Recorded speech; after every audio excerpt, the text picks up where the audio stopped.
पीर रीजना police वालों हर साल की तरह इस साल भी बैक टू स्कूल ब्लिट्स चलाया जा रहा है, जिस विच स्कूल खुलण ते पहले हफ्ते बच्चों को सेफ्टी टिप्स की जानकारी भी दी जाती है। इस संबंधी पीर रीजना पुलिस कांस्टेबल निशल विवियान ने PTC न्यूज़ नाल खास गलबात की थी। हर साल स्कूल खुलन तो पहला पील रीजनल पुलिस वालों एक ब्लिट्स चलाया जाता है, जिस विच लोगों को अवेयर किया जाता है कि किस तरह वो जो स्कूल जान, खास करके बच्चे वो अपनी सेफ्टी का अपनी सुरक्षा का जो है खास करके ध्यान रखन। इस संबंधी साथ नाल गलबात लई मौजूद हैं Peel regional police constable Michelle Vivian. Hello, very warm welcome to BTC Punjabi. We would like to start with the Peel Regional Police Blitz, which is done every year. Tell us something about the Blitz. What all is covered under it? Yes, so our Peel Regional Police Back to School Blitz will start on Tuesday when the kids go back to school, and our officers from the Road Safety Unit will be in full force. They'll be out there in school zones, perhaps maybe even outside the school in the kiss and ride areas. We'll be monitoring speeds. In school zones, the speed is 40 kilometers per hour maximum. We'll be monitoring pedestrian flow and those parents or those drivers that are not paying attention to what's going on, maybe they're distracted.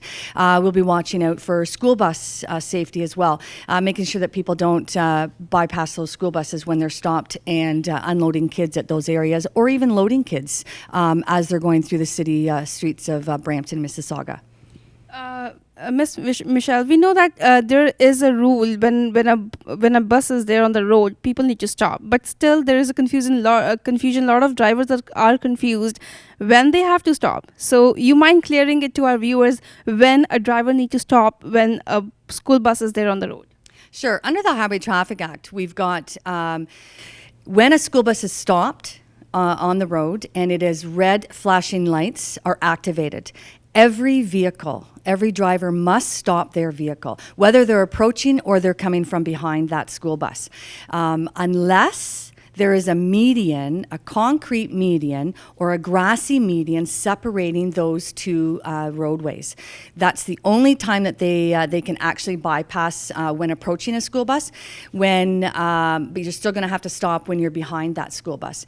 The only time that those vehicles can now go past that bus is when the bus actually stops activating the lights and actually starts to move, and then drivers are allowed to bypass. You want to share some of the safety tips before kids are ready for back to school? Oh, yes. Safety tips. I think there's quite a lot of tips that parents and kids can watch out for. Please, parents and drivers who are entering into those school zones for that first week, pay particular attention. Slow yourselves down.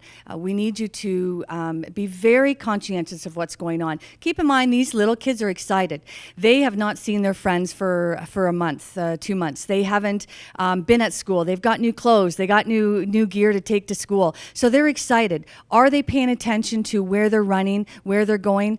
Not really. And most of these kids are wee kids. So we want to make sure that parents and drivers are fully aware of what's going on around them. Take those extra couple of seconds to make sure that you look when you are driving. Slow down that speed drastically so that you can stop if somebody runs out in front of you or darts out in front of you. It is very, very important. We need you to follow those rules of stopping for school buses. Don't approach them or don't edge up on them prior to them shutting off their lights and making their way again. In the kiss and ride area, we want you to make sure that if you do enter that kiss and ride area, that you follow the teachers or the parent volunteers' instructions with that. If there's a crossing guard in your area, parents, please stop your vehicle when the crossing guard is outside, inside those crosswalk lines, and do not approach or cross that crosswalk until the crossing guard and the kids are completely fully off the road. When it comes to our kids, those kids, we know that you're excited, but please pay attention to what's going on around you as a pedestrian. We don't need you running on the sidewalks. We need you to stop at a crosswalk. We need you to look and you need to listen before you enter that crossway, just to make sure that everything is safe and that nobody else is around there. please don't have your earbuds in your phones. You want to be able to make sure that you can hear those cars that are approaching. Keep your head up. Don't have your eyes on your phone if you do have those, those phones, those grade 7 and 8s. Very, very important for everyone. Especially in these first weeks of school, it's going to be a little bit of time for us to get back into routine, and we really need everyone to pay particular attention, be safe, and have fun on that first week of school. Absolutely. Thank you so much for joining us and sharing that information, sharing the information by Peel Regional Police on Back to School Blitz. And we wish every school kid, every university kid, good luck for their back to school. Thank you so much. Thank you.